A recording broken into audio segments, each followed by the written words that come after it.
అయ్యా మీ స్టూడెంట్ లేదు, ఇంకా చనిపోయింది. అయ్యి ఎక్కడుందని అంటే అక్కడ లోపల పాకలో పడుకుని పెట్టారు డెడ్ బాడీని. ఎదురు బొంగులు కడుతున్నారు, పచ్చటివి గ్రీన్స్, అగ్ని చేత్తో పట్టుకోవడానికి సిద్ధపడుతున్నారు. హైందవుల ప్రకారంగా పాడి కట్టాయి. ఆ రోజు జరిగిన సిచ్యువేషన్ మొత్తం అందరికీ ఆ చుట్టుపక్కల ఏరియాకి అంతటా తెలిసిపోయింది. అది ఇలా మాస్ గారు ప్రార్థన చేస్తే డెడ్ బాడీ చనిపోయిన పిల్లలు వేసిపోయింది. ఆ 188 ఎక్కడికి వచ్చిందని డైరెక్ట్ శ్మశానానికి వచ్చింది. శ్మశానానికి తీసుకొచ్చేసి ఎందుకంటే డైరెక్ట్గా గొయ్యి తీశారు అందులో పెట్టడానికి. అని నేను అన్నాను అందరి మధ్యలో మీరు అది ఓపెన్ చేయండి, ఆ ముఖాన్ని పెట్టినటువంటి ఆ మాస్క్ తీసేసండి, ఆ వెంటిలేటర్ తీసేసండి అని అంటే వద్దండి ఇంకెందుకు అని చెప్పి నో తీయండి అని చెప్పేసి మొత్తం అందరి ముందు అని అతను బతుకుతాడు తీయండి అని చెప్పేసి ఎప్పుడైతే నేను అన్నానో ఓపెన్ చేసేసరికి కళ్ళు తెరిచాడండి.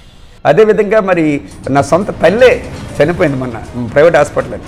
చనిపోయిన తర్వాత అందరూ వచ్చేసారు, ఊరందరూ అదే మా చుట్టాలు బంధువులు అందరూ వచ్చారు. అప్పుడు తెలిసిన తర్వాత డాక్టర్లు అందరూ స్టేట్మెంట్ ఇచ్చారు.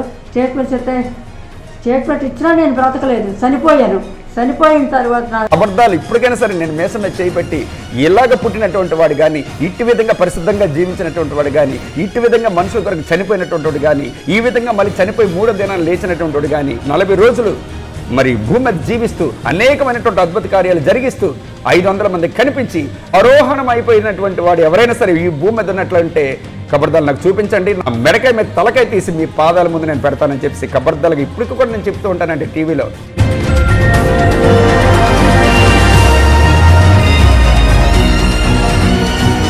ప్రైజ్లాడండి. నేను మీ తమ్ముడు జోషిని. ఇప్పుడు మరి యొక్క సాక్ష్యంతో మీ ముందుకు రావడానికి దేవుడు కృప చూపించిన బట్టి దేవునికే వేలాది స్తుతి స్తోత్రములు.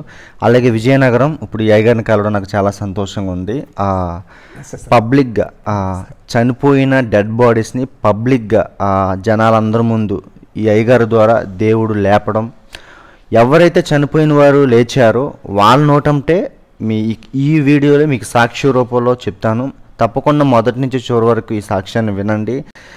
కొంతమంది అయితే పాడి కట్టేసి పాడి మీద పెట్టిన శవాన్ని కొంతమంది అంబులెన్స్లో తీసుకొచ్చి అంబులెన్స్లోంచి గోతులు వేసే టైంలో ఇంకా అంటే నేను చెప్పడం కాదు, ఈ సాక్ష్యంలో మీరే వినండి. దీనికంటే ముందు ఈ అయ్యగారి యొక్క సాక్ష్యాన్ని క్లుప్తంగా మనం విందాము. ప్రైజ్ లార్డ్ అయ్యగారు, మీ అమూల్యమైన టైం మాకు ఇచ్చినందుకు అలాగే మీ సాక్ష్యాన్ని క్లుప్తంగా వివరించమని కోరుచున్నాను. ప్రైజ్ లార్డ్ అండి, అందరికీ వందనాలు, దేవునికి స్తోత్రం కలుగునుగాక. మరి ఈ రోజున జోషి తమ్ముడు అంటే నాకు చాలా చాలా ఇష్టం అండి. చాలా మంచి వీడియోస్ చేస్తుంటాడు. దేవుని మహింపరచాలని, దేవుని కొరకు ఎంత దూరమైనా సరే వెళ్ళాలని, ప్రాకులాడాలని, అనేక మంది సాక్ష్యాలు వినిపించాలని, అనేక మందిని బలపరచాలని, ప్రభువులో నడిపించాలనే ఉద్దేశంతో ఆ విధమైనటువంటి వ్యయ ప్రయాసాలకి ఓర్చి తను కష్టపడుతున్నటువంటి విధానాన్ని బట్టి నేను దేవుని స్తుతిస్తున్నానండి. అంతేకాదు తమ్ముడు చిన్న వయసులోనే దేవుడు ఎన్నుకున్నాడు. ఎందుకంటే ఆత్మచేత పట్టబడితేనే కానీ, అభిషేకం ఉంటేనే కానీ ఇలాగా మరి దేవుని యొక్క పరిచర్య చేయడం చాలా కష్టమండి. అది నాకు తెలుసు. అది దేవుని స్తోత్రం కలుగునుగాక. ఎందుకంటే దేవుని యొక్క మహిమార్థమై ఎవరైతే నడుస్తారో వారు దేవుని యొక్క సన్నిధిలో ఉంటేనే కానీ, దేవుని యొక్క సన్నిధి వారితో ఉంటేనే కానీ ఈ కార్యాలు చేయలేరండి. దేవునికి స్తోత్రం కలుగునుగాక. తమ్ముడు ఈరోజు నన్ను ప్రేమించి నా యొక్క సాక్ష్యాన్ని వినిపించడానికని మా గృహాన్ని దర్శించిన విధానాన్ని బట్టి నేను దేవుడికి స్తుతులు స్తోత్రాలు చెల్లించుకుంటూ తమ్ముడికి నా ప్రత్యేకమైనటువంటి వందనాలు చెల్లిస్తున్నాను. తమ్ముడు ఇంకా ఇలాంటి వీడియోస్ ఎన్నెన్నో చేయాలి, ఎంతగానో దీవించబడాలి, ఎంతో స్థాయికి వెళ్ళాలి, కొన్ని లక్షల కోట్లాది మంది జనాంగాల్ని దేవుని యొక్క నామలో నువ్వు బలపరచాలని కోరుకుంటూ మరి నా సాక్ష్యాన్ని వినిపిస్తున్నానండి. నా పేరు త్రిపులేశ్వరరావు అండి. నన్ను మీరు చూసే ఉంటారు. త్రిపులేశ్వరరావు అంటే ఎస్ శివశంకర్ రావు, అది హిందూస్ నేము. అయితే దేవునిలోకి వచ్చిన తర్వాత శాంసన్ రావు, ఎస్ శాంసన్ రావు. దేవునికి స్తోత్రం. మాది విజయనగరం అండి, లోకలే, ఇంకెక్కడ కాదు. నాకు 2 పిల్లలు, భార్య. మరి పిల్లలు సెటిల్ అయిపోయినారు. అలాగే భార్య కూడా, తను కూడా మరి మెడికల్ డిపార్ట్మెంట్లో పనిచేస్తూ ఉంది. అయితే నేను నా సాక్ష్యం ఏంటంటే మొట్టమొదటిసారిగా మహా విగ్రహారాధులకు మేమందరం కూడాను చాలా నిష్ట కలిగినటువంటి ఫ్యామిలీ. మరి ఈ దేవుడు అంటే ఎవరో తెలిసేది కాదు, యేసుప్రభు అంటే ఎవరో తెలియని పరిస్థితి. ఆ పరిస్థితిలో నుండి ప్రభు మరి ఎలా పట్టుకున్నాడు అంటే ఆ విషయాన్ని ఇప్పుడు నేను మీ ముందు ఉంచుతున్నాను. ఒకసారి మరి నా ఫ్రెండ్ వాసు అనేది చెప్పేసి ఉన్నాడు. వాసు నేను మంచి ఫ్రెండ్స్ అనమాట, థిక్కెస్ట్ ఫ్రెండ్స్. ఇద్దరం కూడా చాలా భక్తిగా ముందుకు సాగుతుండేవాళ్ళమి. ఎప్పుడు కూడా చేతిలో చెవిలో పువ్వు నుదుటిని బొట్టు ఉంటే ఉండేది. అంత భక్తి అనమాట. డిగ్రీలో మేమందరం కూడా అలాగే చేస్తుండారు, మా ఇద్దరం కూడాను ప్రత్యేకింపబడి.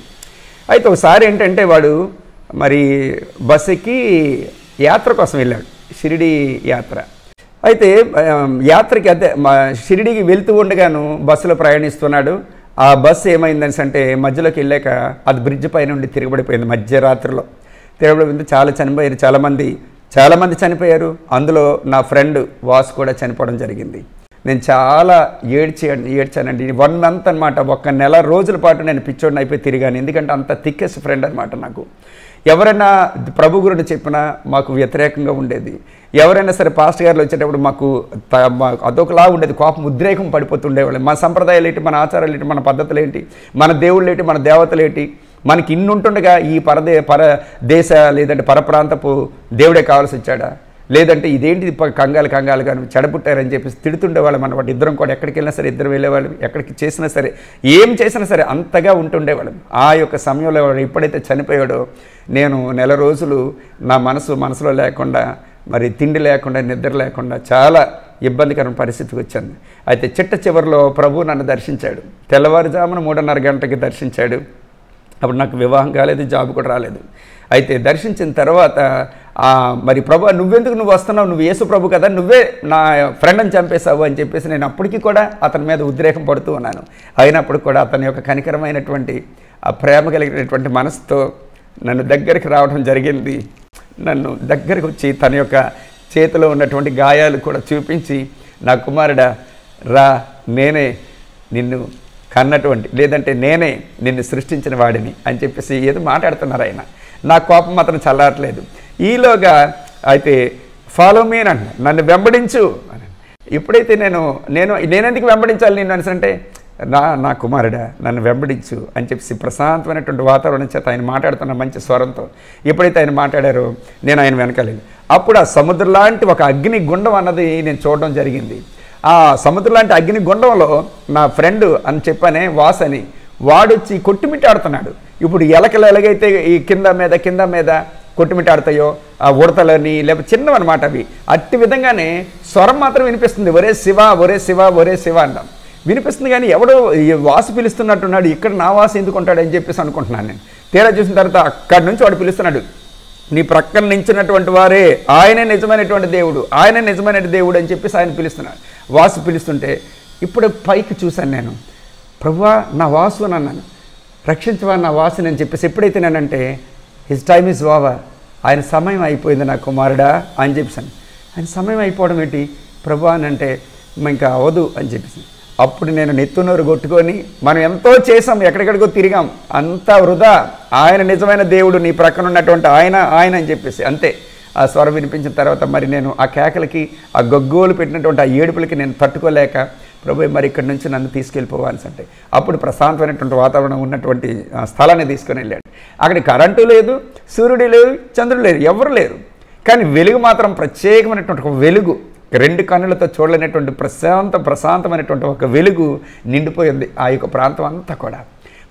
మంచి పువ్వులు, బంగారపు వీధులు, బంగారపు మేడలు చూస్తుంటేనే అసలు ఆహ్లాదకరమైనటువంటి వాతావరణం అనమాట. ఎప్పుడు నేను చూడలేదు అలాంటి స్థలాన్ని తీసి, ప్రభు ఇదేంటి అయ్యానంటే ఇది నా మీద ఆనుకున్నటువంటి వారు, నా మాట ప్రకారంగా నడుచుకున్నటువంటి వారు, నా మీద విశ్వసించినటువంటి వారికి ప్రత్యేకమైనటువంటి స్థలం ఇది. నా పేరు పెట్టుకున్నటువంటి వారికి కాదు, నా పేరు పెట్టుకొని నామకార్థంగా పై భక్తి కలిగిన, అది కూడా చెప్పేశాడు ఆయన, పై భక్తి కలిగినటువంటి వారు కాదు, నా మాట వినాలి, నన్ను వెంబడించాలి, నన్ను విశ్వసించాలి, వారికి మాత్రమే ఈ స్థలం అని చెప్పేసి. ప్రభా నేను ఇక్కడ ఉండిపోనా అని చెప్పేసి, వద్దు నీవు నా కొరకు నా సాక్షార్థమై నువ్వు వాడబడాలని చెప్పేసి వెంటనే మరి సెలవు ఇచ్చారు ఆయన. సరే ప్రభు అని చెప్పేసి మరలా నా తాలూకు ఇదేంటంటే, ఇక్కడ తెల్లవారు 3:30కి వచ్చింది కదా, నా గదిలో నేను ఏడుస్తూ ఉన్నాను. నా ఫ్రెండ్స్ అందరూ కూడా చుట్టూ మోగిపోయారు. హాస్టల్ అనమాట, అది కాలేజ్ హాస్టల్. అది ఏమైంది అని చెప్పేసి నేను ఏడుస్తాను. నేను ప్రభుని చూశాను. ఇదేంటిది, ఎంత భక్తి చేసేవాడివి, నీ ఫ్రెండ్ నువ్వు ఇలాగే అయ్యే ఏమైందిరా నీకు మెంటలు వచ్చేసిందా అని చెప్పేసాను. ఏమి లేదు, మెంటలు ఏం కదా, నిజంగా ప్రభుని చూశాను. ప్రభు అంటే తిడుతుండేవాడు కదరా, ఏమైందిరా నీకు అని చెప్పి వీళ్ళు కాలేజ్ స్టూడెంట్స్ ఆ విధమైనటువంటి అనుభవాన్ని నేను పొందుకున్నాను. తర్వాత నేను టీచర్ ట్రైనింగ్ అయిపోయాను. తర్వాత జాబ్ వచ్చిన తర్వాత సెకండ్ గ్రేడ్ జాబ్ వచ్చిన తర్వాత మరి నాకు ఒక హెచ్ఎం గారు, ఆయన కూడా క్రిస్టియనే, పశ్చిమ గోదావరి జిల్లా నరసాపురం. అయితే చెప్పారు కానీ మరి వాళ్ళ నడవడి కంటే 1 ఇయర్ పాటు మా ఇద్దరి మధ్య ఫ్రెండ్షిప్ ఏర్పడింది. ఆయన హెచ్ఎం, నేను అసిస్టెంట్ అనమాట, ఎస్జిటి. అయితే ఆయన మా వదిన గారి పాప ఉందండి ఇలాగ అలాగని చెప్పేసి అని అన్నారు. అని అంటే వద్దండి, మా ఇంట్లో వాళ్ళు ఒప్పుకోరు, మరి సంప్రదాయాలు ఆచారాలు పద్ధతులు వేరుగా ఉంటాయి కదా, మా దేవుళ్ళు దేవతలు అని చెప్పేసి ప్రభు దర్శించాడు. కానీ అది ఎందుకంటే మా ఇంట్లో వాళ్ళకి జడిసి నేను బయటికి చెప్పలేదు. కానీ ఏమనకుండా కాము కోరుకుంటే మరి సరే, ఆయన కూడా నన్ను బలవంతం చేయలేదు. ఆయన కాకుండా వేరే సంబంధాలు చూడటం జరిగింది. నర్స్ ట్రైనింగ్ అయింది, చేసుకుంటే బాగుంటుంది అని చెప్పేసి మా మామ ఎప్పుడైతే బోధ చేశాడో నేను ఓకే చేశాను. మాస్టర్ గారు చెప్పడం జరిగింది, వివాహానికి ఓకే చేసాం, క్రిస్టియన్ మ్యారేజ్. అయితే మరి మేము ఏం చేస్తే అది చెయ్యాలని చెప్పి వాళ్ళు కూడా అదే ఓకే చేశారు మా మాట ప్రకారంగానే. మరి లూథరన్ చర్చ్ బ్యాక్గ్రౌండ్ వాళ్ళు. మరి నేను కూడా మ్యారేజ్ అయిన తర్వాత నా భక్తి నాదే, వాళ్ళ భక్తి వాళ్ళదే. కొన్నాళ్ళకి మరి వాళ్ళతో పాటు నేను కూడా చర్చికి వెళ్తుండేవాడిని, వస్తుండేవాడిని. కానీ నాకేమయ్యేది కాదు. సరేలే, ఇంతకుముందు చిన్న అనుభవం అంటే యేసు ప్రభు దర్శించాడు అన్నటువంటిది, అంతేగాని నాకు తెలియదు. కానీ అవసరాలు మాత్రం ఆయన పేరు చెప్పుకొని తీర్చుకుంటుండేవాడిని, యూజ్ అండ్ త్రో లాగా. అయిపోయిన తర్వాత మళ్ళీ నా భక్తి చేస్తుండేవాడిని. ఆ విధంగా ముందుకి కొనసాగుతున్నటువంటి పరిస్థితిలో మరి ఒకసారి గుడ్ ఫ్రైడే వచ్చింది. అంటే 91లో మ్యారేజ్ అయింది, 92లో బాబు అంటే బాబునిచ్చాడు. మరి 94, 95లో పాప అంటే పాపనిచ్చాడు. దేవుడు ఏదంటే నాకు అది ఇస్తూనే ఉన్నాడు. తర్వాత తనకి జాబ్ కూడా 92లోనే నా మిస్సెస్ కూడా జాబ్ కూడా రావడం జరిగింది. దేవుడు గొప్ప అద్భుతాలు ఆశ్చర్యకారాలు జరిగిస్తున్నాడు. కానీ మనసు మాత్రం అతని మీదకి వెళ్ళట్లే, అంత నామకార్థ భక్తి. అలా అయిపోతున్నటువంటి తరుణంలో గుడ్ ఫ్రైడే వచ్చింది ఒకసారి. ఆ గుడ్ ఫ్రైడే రోజున నేను పొలానికి ఎందుకో వెళ్ళడం జరిగింది. అంటే జాబ్ వచ్చేసింది నాకు, జాబ్ చేస్తూనే వెళ్ళడం జరిగేటప్పుడు ఎందుకో తెలియనటువంటి దుఃఖం, వేదన. నా యేసు ప్రభు ఏం తప్పు చేశాడు, ఏం పొరపాటు చేశాడు? చేతులకి మేకల, కాళ్ళ కట్ట మేకలంట, అలాగే పక్కలో బల్లె పోటంట, అలాగే మరి తలకి ముళ్ళ కిరీటం అంట. ఏంటి నా ప్రభు, యేసు ప్రభు, యేసు ప్రభు, యేసు ప్రభు అనేటువంటి ఒక స్వరం అనమాట. యేసు ప్రభు నిజమైన దేవుడు, ఆయన నిజమైన దేవుడు అని చెప్పేసి ఆ వాస అన్నటువంటి మాటలు మళ్ళీ నాకు రిపీట్ అయినాయి. ఆ రోజు పొలంలో చాలా ఏడుపు వచ్చేసిందండి, విపరీతమైన ఏడుపు వచ్చేసింది, తట్టుకోలేని ఏడుపు వచ్చేసింది. ఆ పొలంలో పెద్ద పెద్ద కేకలు వేసి ఏడ్చుకున్నానండి. ఆ రోజున ప్రభు నా మీదకి అమాంతకి రావటం జరిగింది అనుకుంటున్నాను నేను. ప్రభు యొక్క ఆత్మ సన్నిధి నన్ను పట్టుకోవటం జరిగింది. ఆ రోజు నుంచి ఒక పట్టు వచ్చింది. ఏంటంటే ప్రభు నిజమైన దేవుడు, సత్యవంతుడు ఆయనే, ఇంకా ఆయన తప్ప ఎవ్వరు లేరు ఇంకా అని చెప్పేసి నాకున్నవన్నీ కూడా తీసేసి ఆ ఫోటోలు గిటోలు అన్నీ కూడా పారేసి ఇంకా ప్రభువులో కంప్లీట్గా లీనం అవడం జరిగింది. ప్రభు సువార్త నేను ఎక్కడికి వెళ్ళినప్పటికి కూడాను, ఏ ఆటోలో ప్రయాణించినా, ఏ బస్సులో ప్రయాణించినా, ఏ రిక్షాలో ప్రయాణించినా, ఎక్కడికి వెళ్ళినప్పుడు కూడా ప్రభు యొక్క సువార్త చెప్పకుండా ఉండలేకపోతుండేవాడిని. అయితే మరి ఆ రోజున ఎవరైనా బండి ఎక్కాల్సి అంటే ఖచ్చితంగా సువార్త చెప్పాల్సిందే. ఆయన తప్ప ఎవరు లేరు, ఆయన ఒక్కడే నిజమైన దేవుడు, ఆయన లేకుండా నువ్వు చచ్చావంటే నువ్వు నరకానికి పోతావు, స్వర్గం నీకు దక్కదు అని చెప్పేసి గంటపదంగా శబ్దం చేసి మరి చెప్తుండేవాడిని. అలాంటి పట్టు అనమాట. ఆ విధంగా నేను జాబ్ చేసుకుంటే అప్పుడు పోస్పట్ర మండలం నుంచి నేను గంట్యాడ మండలంకి వచ్చాను. గంట్యాడ మండలంలో చిన్న వసంత గ్రామం, విజయనగరం జిల్లా గంట్యాడ మండలం చిన్న వసంత గ్రామంలో నేను ఎస్జిటిగానే ట్రాన్స్ఫర్ అయ్యాను. ఆ మూమెంట్లో మరి దేవుడు ఒక 2వ క్లాస్ చదువుతున్నటువంటి అమ్మాయి నెల రోజులు హాస్పిటల్లో ట్రీట్మెంట్ పొందుతూ ఆమె చనిపోయింది, ప్రైవేట్ హాస్పిటల్. చనిపోయిన తర్వాత ఊర్లోకి తీసుకొచ్చారు తెల్లవారుజామున. తీసుకొచ్చిన తర్వాత మరి అందరూ ఏడుస్తున్నారు. అయితే నాకు ఆ స్కూల్లో ఉన్నటువంటి కుర్రాడు, మా చిన్నాన్నగారి పాపే కదండి, మళ్ళీ రాదు కదా, ఒకసారి వెళ్ళి వచ్చేద్దాం సార్ అని అంటే, వద్దురా బాబు మన చూస్తూ మరి కొంచెం ఏడుస్తారా అని చెప్పేసి శవాన్ని చూడడానికి వెళ్ళారు. శవాన్ని చూడడానికి వెళ్ళానండి. శవానికి అంటే నేను చూడడానికి ఇష్టం లేదు నాకు వెళ్ళటం. కానీ వాళ్ళ చిన్నాన్నగారు అబ్బాయి ఉన్నాడు కదా, ఆ అబ్బాయి మాత్రం తీసుకుని వెళ్ళాడు. సార్ మా చెల్లె సార్ మళ్ళీ రాదు కదా ఇటువైపు అనేసి. అయితే ఎప్పుడైతే బలవంతం చేశాడో నేను వెళ్ళడం జరిగింది. ఎప్పుడైతే వెళ్ళి అక్కడ చూసాను, నన్ను చూసి అందరూ కూడా నన్ను చెప్పినట్టుగానే వచ్చేసారు. అయ్యా మీ స్టూడెంట్ లేదు, ఇంకా చనిపోయింది. ఎక్కడుంది అనేసి అంటే అక్కడ లోపల పాకలో కూర్చొని పడుకుని పెట్టారు డెడ్ బాడీని. అయితే ఆ రోజున నేను కూడా కొంచెం ఏడుపు వచ్చినట్లయింది. ఎందుకో లోపల నువ్వేదని అడుగు నేను చేస్తానని చెప్పేసి ఒక ప్రేరేపణ. ఎప్పుడైతే ఆ ప్రేరేపణ వచ్చిందో నేను లోపలికి వెళ్ళాను. కొబ్బరి నూనె అడిగాను, వాళ్ళ అమ్మని ఇచ్చింది. కొబ్బరి నూనె ఇచ్చిన వెంటనే నేను నుదుటికి సిలువ వేసి ప్రార్థన చేశాను. ప్రభువా, చిన్నపిల్ల నాయన, వీళ్ళందరూ ఉన్నారు, వీళ్ళందరికీ నువ్వంటే తెలియదు ప్రభువా, చనిపోతే నరకానికి పోతారు ప్రభువా, నువ్వు నాకు ఒక్కడికి తెలుసు ప్రభువా, కాబట్టి నాయన వీరందరికీ మారు మనసు రావాలి అంటే మనసు మార్చుకోవాలని అంటే నువ్వు ఒక సూచన క్రియ జరిగించాలి ప్రభువా, ఏదో ఒక సూచన జరిగించు, నీ రుజువుపరచుకో నువ్వు నిజమైన దేవుడు అని ఎప్పుడైతే నేను ఆ పిల్ల దగ్గర కూర్చొని కన్నీటి ప్రార్థన చేశాను, ప్రభువా నాకు ప్రార్థన కూడా సరిగ్గా చేయడం రాదు, వాక్యం సరిగ్గా తెలియదు, అభిషేకం అంటే తెలియదు, పరిశుద్ధాత్మ దేవుడు అంటే తెలియదు, సరిగ్గా ఏం తెలియదు, అసలు నాకు మిరాకిల్స్ అని ఎలా జరుగుతాయని కూడా తెలియదు, కానీ బైబిల్ చదువుతాను, యేసుప్రభు నిజమైన దేవుడు, అతను తప్పించి ఇంకెవ్వరు లేరని చెప్పేసి పౌరుషంతో అనమాట పత్రికలు పంచుతుండేవాడిని, నడి రోడ్డు మీద నిలబడి సిగ్గు బిడి అంతా పోయింది, ఇంకా ఆయన తప్ప ఇంకెవరు లేరని చెప్పేసి ఒక రోషం అనమాట. ఎలాంటి వాళ్ళైనా సరే వాళ్ళు ఎటువంటి వారైనా ఎంత అధికారైనా సరే, ఒక ఊర్లో ప్రెసిడెంట్ అయితేనేమి, లేకపోతే వచ్చినటువంటి ఇన్స్పెక్షన్కి వచ్చిన ఎంఈఓ అయితేనేమి, లేకపోతే కో టీచర్స్ ఎవరైనా సరే మరి నేను సువార్త చెప్పి తీరాల్సిందే, ఎందుకంటే అంత వేదన వచ్చేసింది ఒక్కసారిగాను. ఎప్పుడైతే ఆ పిల్ల దగ్గర మడకలక్ష్మి అమ్మాయి పేరు చిన్న వసంత గ్రామం, వాళ్ళ నాన్నగారి పేరు సముద్రం, వాళ్ళ అమ్మ పేరు మారమ్మ, వాళ్ళు రజకలు అనమాట వాళ్ళు.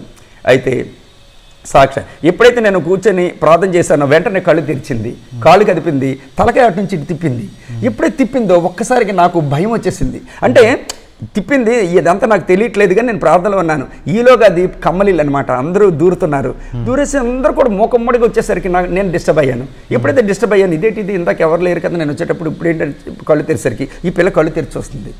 ఏం పేరమ్మా నీ పేరెంట్స్ అంటే, ఇలా కళ్ళు తెరిచి ఎప్పుడైతే చూసిందో నాకు భయం వచ్చేసింది. ఎప్పుడైతే భయం వచ్చిందో ఒక స్టెప్ వెనక్కి వేశాను. ఒకవేళ డెవిలేమో ఏంటి ఇంత భయంకరంగా, నేను బైబిల్లో చదవడం విన్నాను, ప్రార్థన చేస్తే ప్రభు ప్రార్థన చేస్తే శవాలు లేవడం, కానీ ఇలాగ లేవడం అన్నది ఇది ప్రత్యేకంగా, ఇది స్టార్టింగ్. ఇది ఒక్కసారి నా భయం వచ్చేసి అప్పుడు ఈ కార్యం చుట్టుపక్కల అందరూ చూశారు. ఈ కార్యం అందరూ చూసారండి. మీకు అడ్రస్ నేను ఇస్తాను. విజయనగరం జిల్లా గంట్యాడ మండలం చిన్న వసంత గ్రామం, 2 వసంతలు ఉన్నాయి, చిన్న వసంత గ్రామం. నాతో పనిచేసిన మాస్టర్ గారు కృష్ణ మాస్టర్ అని ఆయన కూడా ఉన్నారు. ఆ సిచ్యువేషన్ కల్లారు చూశారు. పక్కనున్న వ్యక్తి పక్కన నాతో పనిచేసిన వ్యక్తి అక్కడ ఉన్నారు. అక్కడ మాస్టర్ కూడా వచ్చారు. తర్వాత గ్రామస్తులందరూ. దేవునికి వందనాలు. నా పేరు కృష్ణ, గంట్యాడ మండలం లెక్కడం గ్రామం అది. నేను అక్కడ స్కూల్లో నేను ఎస్ రమేష్ గారు చిన్న వసంత గ్రామంలో ఉపాధ్యాయులుగా పనిచేయడం జరిగింది.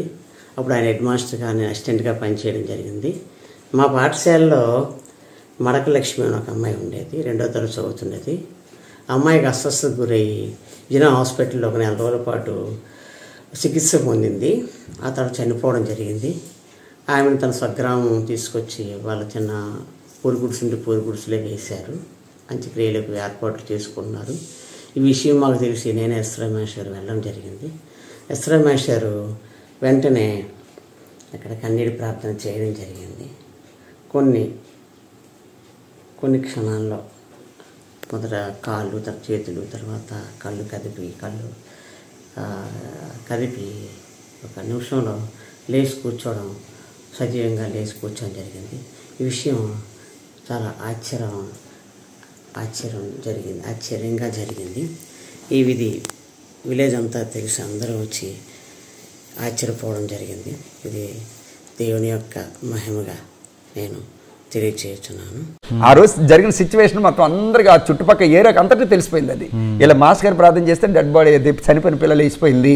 నేను 4 రోజులు ట్రీట్మెంట్ తీసుకున్న పిల్ల ఓకే అయిపోయింది. ఎప్పుడైతే అమ్మ నీ పేరేం పేరంటే మడకలక్ష్మి అని, నా పేరేం పేరెంట్స్ అంటే ఎస్ అని అంటుంది. సరే అప్పుడు దగ్గరికి వెళ్ళిన తర్వాత నీళ్ళు తాగుతావు మనసు అంటే తాగుతానండి.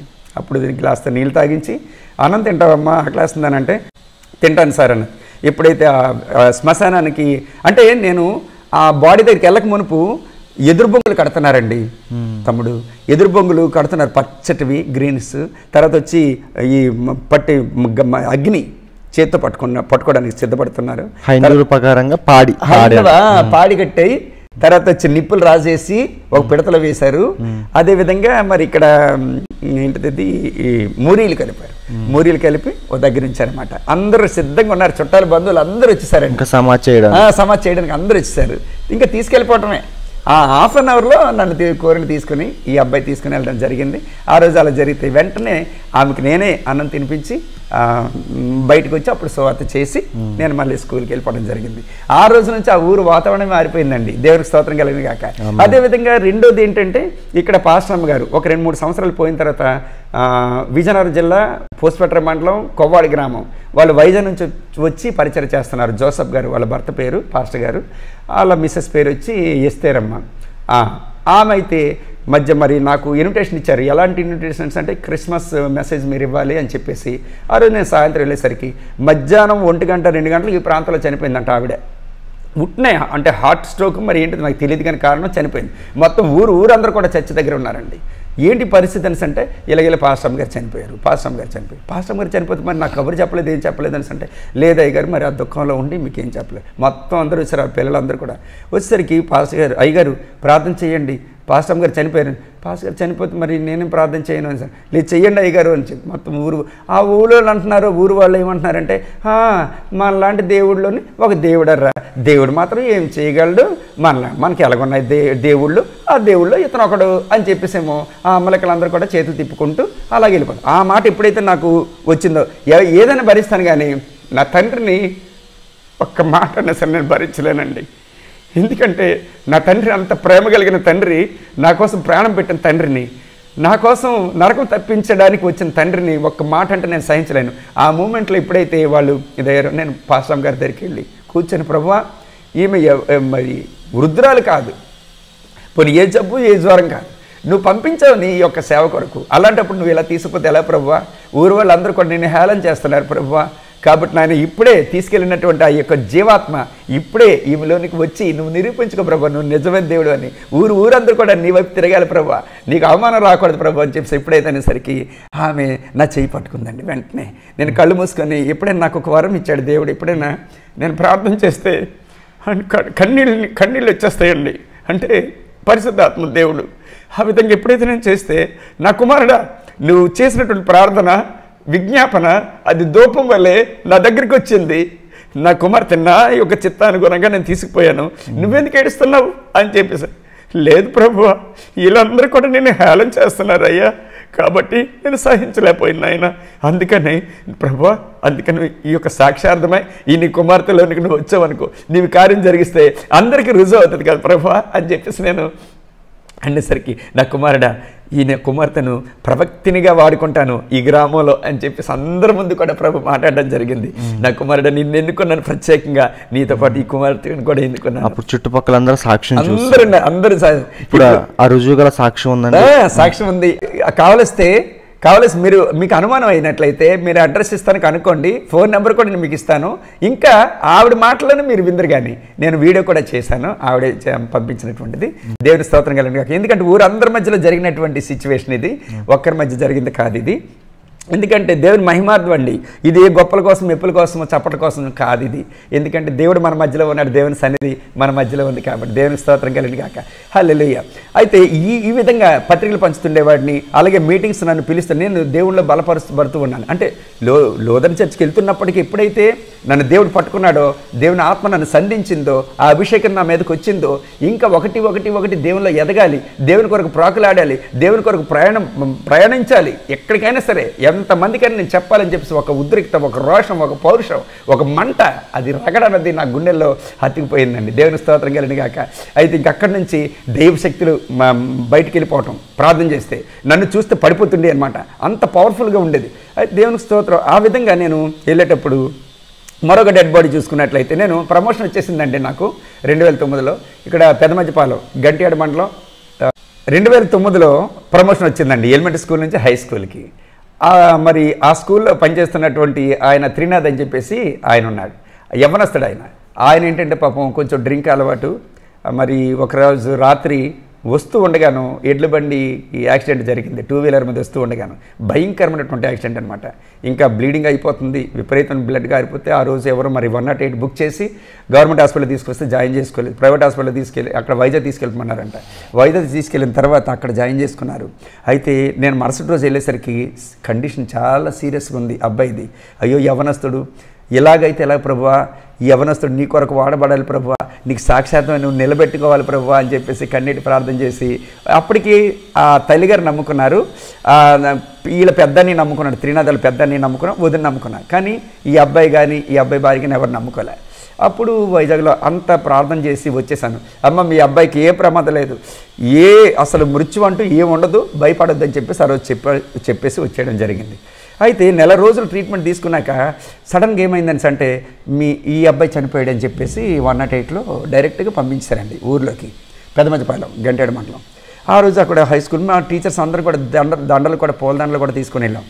ఆ 198 ఎక్కడికి వచ్చిందని డైరెక్ట్ శ్మశానానికి వచ్చింది. శ్మశానానికి తీసుకొచ్చేసి ఎందుకంటే డైరెక్ట్గా గొయ్యి తీశారు అందులో పెట్టడానికని.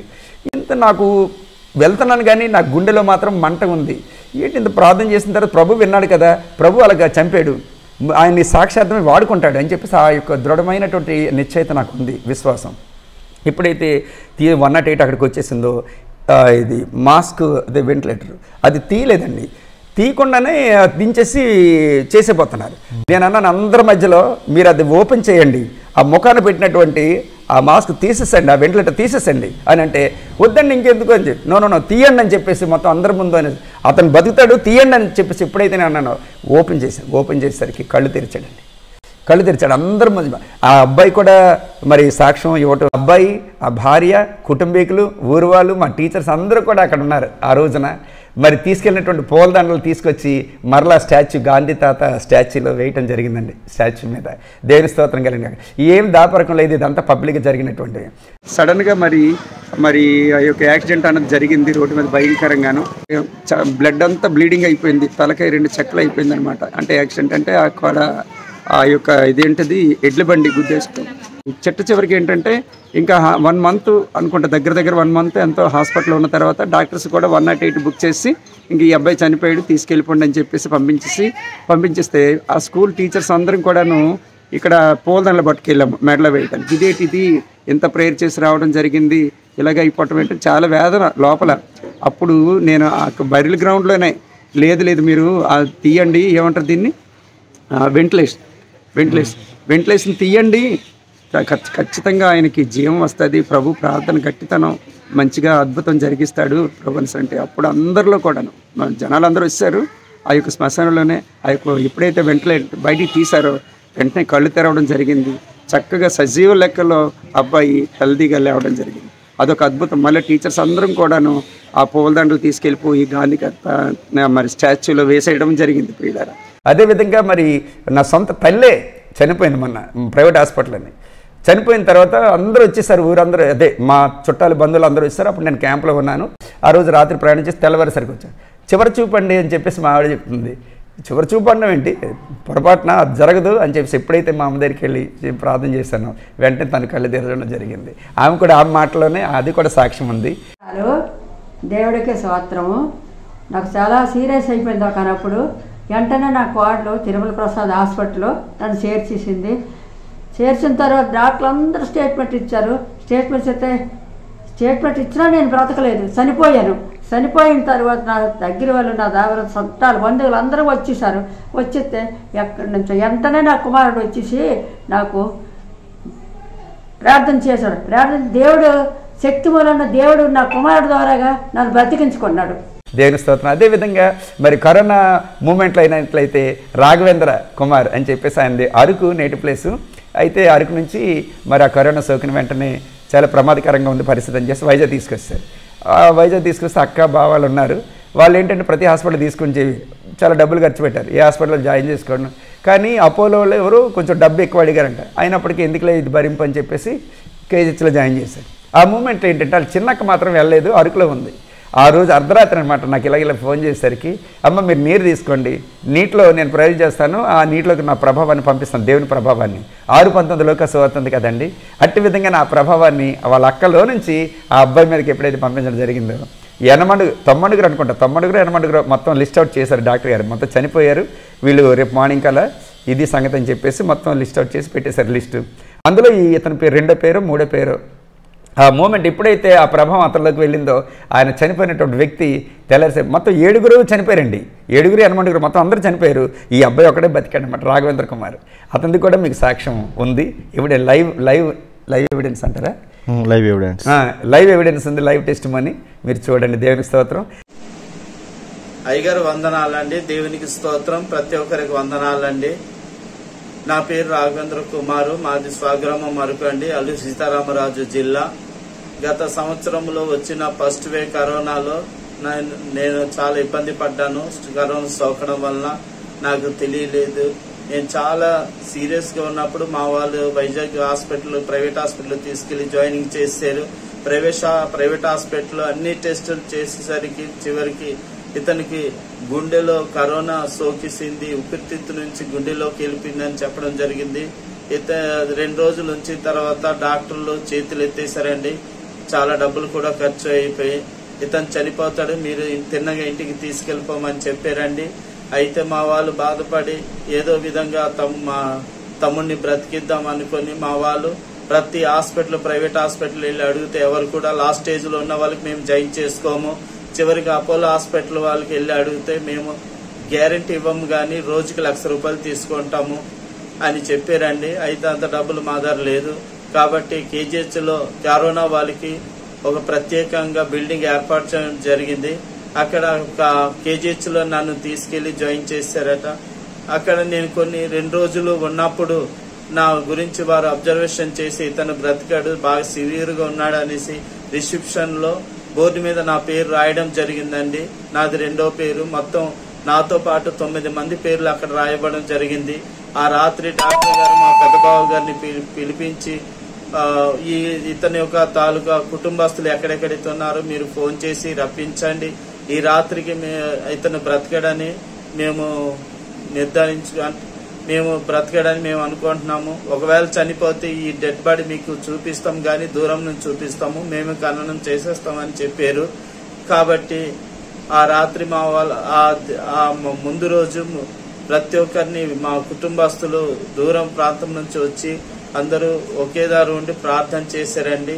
అయితే మా చిన్న సహోదరి ఈ ఎస్ఎస్ రాయ గారి వర్తమానం టీవీలో ఎప్పుడో విని ఉన్నదండి, చాలాసార్లు విన్నది, చాలా సాక్షులు కూడా విన్నది. అయితే ఈ అయ్యగారి నంబర్ ఉండడం వల్ల అయ్యగారికి మా సిస్టర్ గారు ఫోన్ చేసి, అయ్యా మా తమ్ముడు చావు బ్రతుకులో ఉన్నాడండి, మా తమ్ముడు కోసం ప్రార్థన చేయమన్నప్పుడు అయ్యగారు మా సిస్టర్ గారికి గ్లాసులో మంచినీళ్ళు పట్టుకోండి, మీరు తాగిన తర్వాత మీలో నుండి ప్రభావం మీ తమ్ముడికి వెళ్తుంది, మీ తమ్ముడు బ్రతుకుతాడులేనండి, ఏమవదు, సజీవంగా వస్తాడనేసి చెప్పడం జరిగింది. ఆ రోజు అలా చూసి నా చుట్టూ ఆ ప్రేయర్ వాటరే తీసుకొచ్చి నా చుట్టూ జల్లేరు. అలాగే నాకు నోట్లో కూడా తాగిపించారట. ఆ మరుసటి రోజు నేను తెల్లవారున 4:30కి లెగిసి కూర్చున్నాను. కూర్చొని తర్వాత 6 గంటలకు డాక్టర్లు వచ్చి చాలా ఆశ్చర్యపోయారు, ఇతను చనిపోతాడు అనుకున్నాం కానీ బ్రతికాడు, నిజంగా మీ దేవుడు మీకు రక్షించాడని బ్రతికించాడని వారే రుజువు పలికారండి. నిజంగా అయ్యగారు ప్రార్థన చేసినట్టు నాకు తెలియదు, తర్వాత నేను బాగా వెళ్ళిన తర్వాత చెప్పారు. కాబట్టి దేవుని పేరట అయ్యగారికి నా యొక్క వందనాలు తెలియజేస్తున్నాను. నిజంగా అయ్యగారు ప్రార్థన దేవుడు ఆలకించి నన్ను రక్షించినందుకు దేవాది దేవునికి 100 కోటి వందనాలు తెలియజేస్తూ చిన్న సాక్ష్యం చెప్పి ఇంతటితో ముగిస్తున్నాను. ఆమేన్. అదేవిధంగా ఎన్నెన్నో మీటింగ్స్ దేవుడు మొత్తం మన ఆంధ్రాలో ఉన్నటువంటి ప్రతి ప్రదేశం కూడా తిప్పేశాడండి. ప్రతి ప్రదేశం అంటే ఎన్నెన్నో జిల్లాలు తిప్పాడు, ఎన్నో ప్రాంతాలు. మన రాష్ట్రం కాకుండా పక్క రాష్ట్రం కూడా తీసుకెళ్ళడం జరిగింది, ఒరిస్సా రాష్ట్రం, అలాగే కర్ణాటక, ఇలా అన్నిటి ప్రదేశాలు, అనేకమైన ప్రదేశాల్లో దేవుడు నన్ను తీసుకెళ్ళి మీటింగ్స్ ఇప్పించడం అంతా కూడా కబర్దాలుగా అనమాట. ఆ విధంగా ఉన్నటువంటి పరిస్థితి దేవుడి స్తోత్రం, అట్టి విధంగా దేవుడు వాడుకుంటున్నాడు. బ్రదర్, పాడి మీద శవాన్ని పడుకోబెట్టి జనమందరూ ఉన్నారు, మీరు అంత ధైర్యంగా అంత విశ్వాసంగా ఎలా ప్రార్థించగలిగారు? అండ్ ఇది అంటే 108లో అంబులెన్స్ వచ్చింది, బాడీ వచ్చింది. బాడీ వచ్చిన తర్వాత తీస్తున్నారు అనమాట, బయట తీసి అలాగా దించబోతున్నారు, గోతులో పట్టబోతున్నారు. అప్పుడు నేను అడ్డు పెట్టానమాట. మీరు దించే ముందు ఆ వెంటిలేటర్ తీయండి అన్నాను ముఖం మీద. అది తీయండి, తీసిన తర్వాత ఆయన బ్రతుకుతాడు, ఆయన చూపు చూస్తాడు ఆయన అని గట్టి ధైర్యంగా నేను చెప్పాను. ఆ మాటకి ఏం చేశారంటే వాళ్ళు నిజంగానే తీసేసరికి అప్పుడు ఓపెన్ అయింది. అది తీసినప్పుడు ఒకవేళ చలనం లేకపోతే వీళ్ళు ఏమనుకుంటారని మనసు రాలా? నాకేం రాలేదండి, ఎందుకంటే నా దేవుడు సజీవుడు, నా దేవుడు శక్తివంతుడు, నా దేవుడు నా ప్రార్థన ఆలకిస్తాడు, నా దేవుడికి అసాధ్యం అందంటే ఏమీ లేదు. నా దేవుడు తల దించుకునేవాడు, తల ఎత్తుకొస్తాడు కదా రాజు అని చెప్పేసి అది నాకు బాగా ప్రగాఢ నమ్మకం అనమాట. అందుకని నేను ఎంత అర్ధరాత్రి అయినా సరే, ఎంత దూరమైనా సరే, ఎంత కఠినమైన పరిస్థితి అయినా సరే, వాళ్ళు ఆర్ఎస్ఎస్, బజరంగ దళ, విశ్వ హిందూ పరిషత్, వీళ్ళు ఎవరైనా సరే వాళ్ళ మధ్యలోకి వెళ్ళిపోయి మరి అనేక రకాల ఈశ పుత్రాంచం విద్ధి కుమారి గర్భ సంభవం లేచ ధర్మస్య వక్తారం మసేహూహం సమాగత అని భవిష్య పురాణం నుంచి ప్రభు గురుని చెప్పడం జరిగింది. అదేగాక ప్రజాపతి దేవేభ్యం ఆత్మానం యజ్ఞం తృత్వం ప్రజల కొరకు ప్రజాపతి అంటే మరి పతి అంటే భర్త, ప్రజాపతి ప్రజల యొక్క భారాన్ని మోసినటువంటి వాడు ప్రజాపతి చరతి గర్భిత్వమైన ప్రతిజాయ తుచ్చం ప్రాణ ప్రజాస్తి మా బలి హరంతయ ప్రాణయ ప్రతిష్టతి అని చెప్పేసి ఆయన మన కొరకు ఆ శ్లోకాలన్నీ మరి ఇతిహాసాలు, పురాణాలు, వేదాలు, ఉపనిషత్తులు అన్నింటిలో కూడా ప్రభు ముద్ర వేయబడ్డాడు అని చెప్పేసి ఈ విధంగా ధైర్యం అనమాట నాకు. పాపోహం పాపకర్మహం పాపాత్మానం పాప సంభవం పాపదవశ్యం నరకం ప్రయాతి అని చెప్పేసి నువ్వు పాపంలోనే పుట్టావు, పాపంలోనే జీవిస్తూ పాపంలోనే చనిపోతే నరకానికి వెళ్ళిపోతారా బాబు అని చెప్పేసి ఈ విధమైనటువంటి ధైర్యం.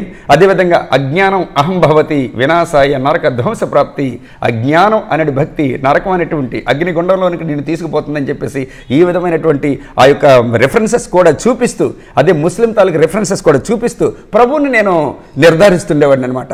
ఆ ధైర్యం కబర్దాలు ఇప్పటికైనా సరే నేను మేసం మీద చేయిపెట్టి ఇలాగ పుట్టినటువంటి వాడు కానీ, ఇట్టి విధంగా పరిశుద్ధంగా జీవించినటువంటి వాడు కానీ, ఇట్టి విధంగా మనుషుల కొరకు చనిపోయినటువంటి వాడు కానీ, ఈ విధంగా మళ్ళీ చనిపోయి 3వ దినాలు లేచినటువంటి వాడు కానీ, మరి 40 రోజులు మరి భూమి మీద జీవిస్తూ అనేకమైనటువంటి అద్భుత కార్యాలు జరిగిస్తూ 500 మంది కనిపించి ఆరోహణం అయిపోయినటువంటి వాడు ఎవరైనా సరే ఈ భూమి మీద ఉన్నట్లంటే కబర్దాలు నాకు చూపించండి, నా మెడకాయ మీద తలకాయ తీసి మీ పాదాల ముందు నేను పెడతానని చెప్పేసి కబర్దాలుగా ఇప్పటికి కూడా నేను చెప్తూ ఉంటానంటే టీవీలో.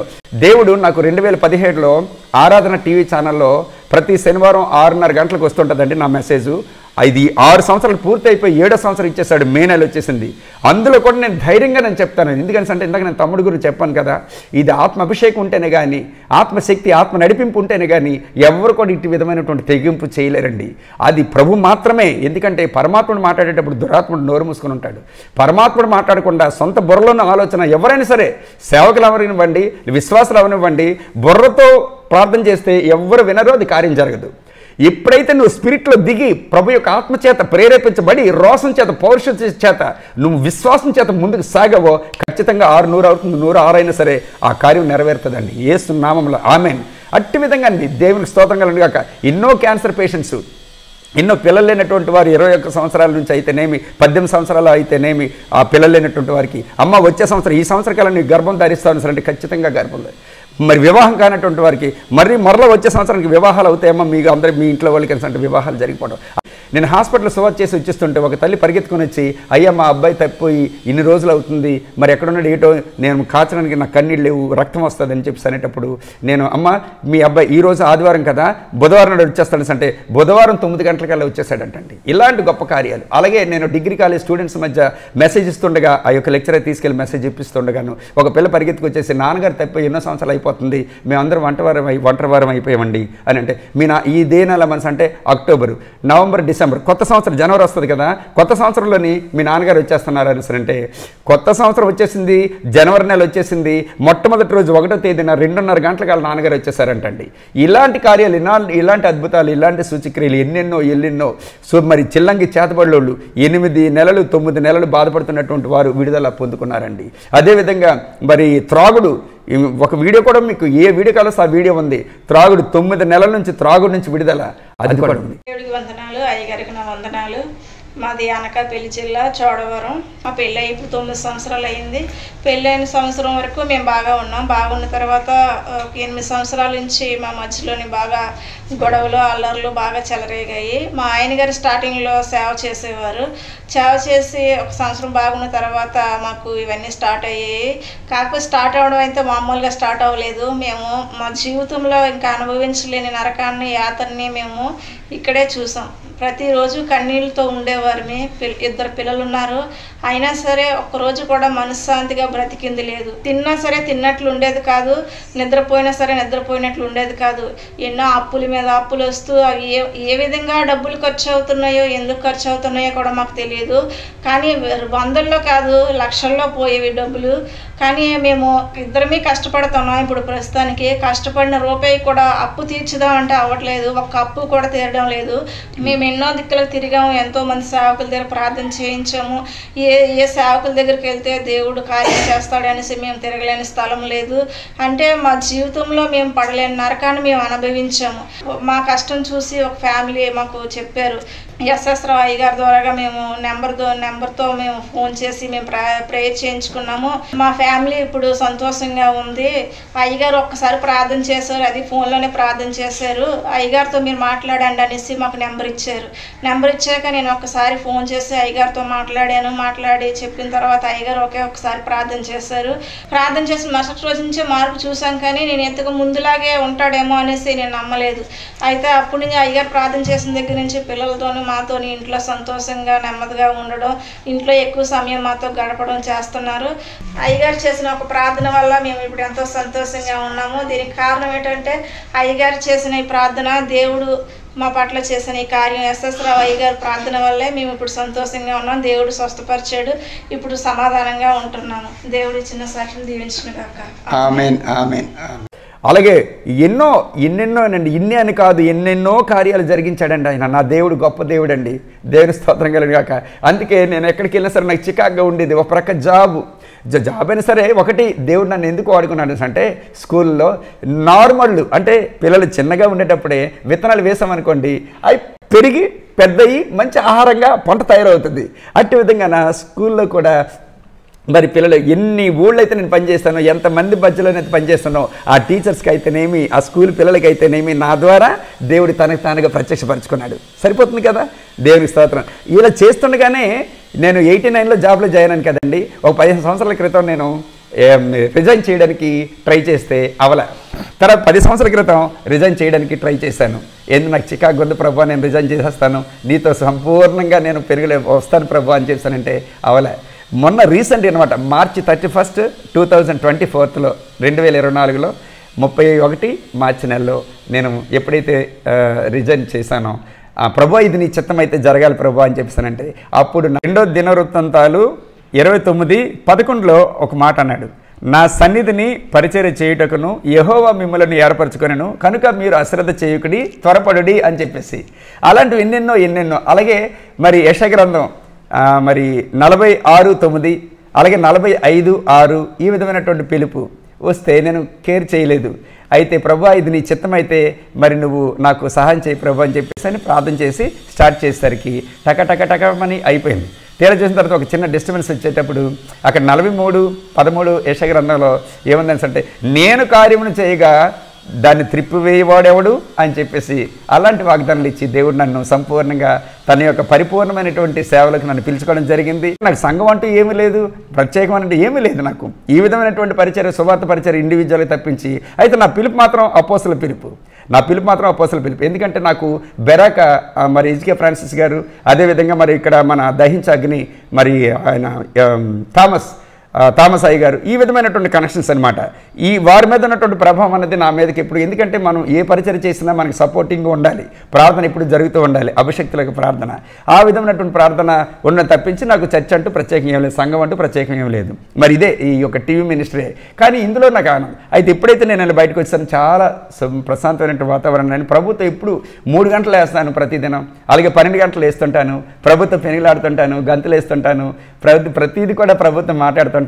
ఇలా ఎన్నెన్నో కార్యాలు, ఎంతో మరి అద్భుతాలు జరుగుతున్నాయి మరి చక్కనైనటువంటి రీతిలో. ఎందుకంటే ఒక నాకు ఆశ్చర్యం, ఒక కాలు ఇరిగింది ఆ ఫుట్బాల్ ఆడుతుండగాను, ఆ పిల్లోడికి, ఆ కుర్రాడికి, మన జోషిలాగా ఉంటాడు అబ్బాయి, కాలు ఇరిగితే 3 మంది ఎత్తుకొని వచ్చినటువంటి అబ్బాయి ఎప్పుడైతే ప్రార్థన చేస్తే నార్మల్గా నడుచుకొని వచ్చేసాడండి. అది ఇన్స్టెంట్ మిరాకిల్ అండి. ఇలాంటివి ఎన్నో అద్భుతాలు చేసేస్తున్నాడు. ఈ విధంగా మరి బయటికి వెళ్తే భయం, లోపల వస్తే భయం, వెలుగంటే భయం.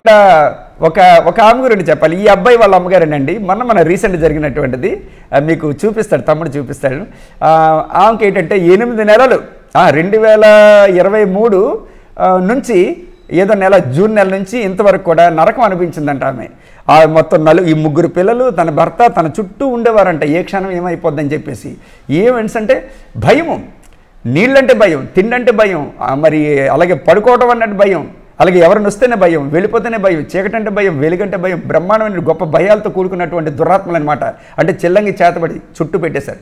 మరి అలాంటి భయంకరమైనటువంటి పరిస్థితిలో నుంచి ఎప్పుడైతే తన అక్కడి నుంచి ప్రార్థన చేస్తే, అక్కడ ఉంది, ఎప్పుడైతే ప్రార్థన చేశాను ఫినిష్, అక్కడ విడుదల అయిందండి. దేవుని స్తోత్రం. ఆ మాటలను మనం వినొచ్చు. దేవుని స్తోత్రం. మాది శివరాము, నా పేరు ఆదిలక్ష్మి, మాది గరివిడి మండలం, విజయనగరం జిల్లా. నేను ఇలా ఉన్నానంటే దేవుడి కృపేని. మా అందరికీ అబద్ధం, నాకు నిజం. మీరు నమ్మితే నమ్మండి, లేకపోతే దేవునికి తెలిసి ఈ విషయము.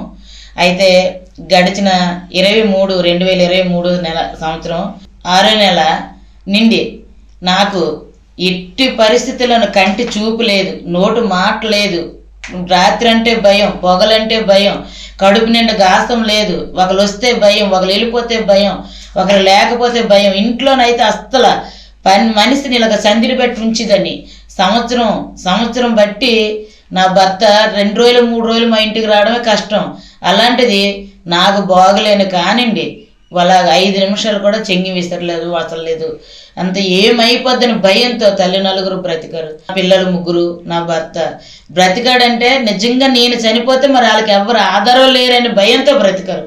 నేను కూడా చావంచుల్లోకి వచ్చేస్తాను.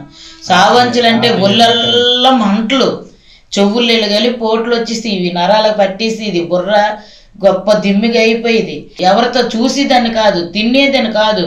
నెలకొక్కసారి కూడా స్నానం చేయడం కష్టం.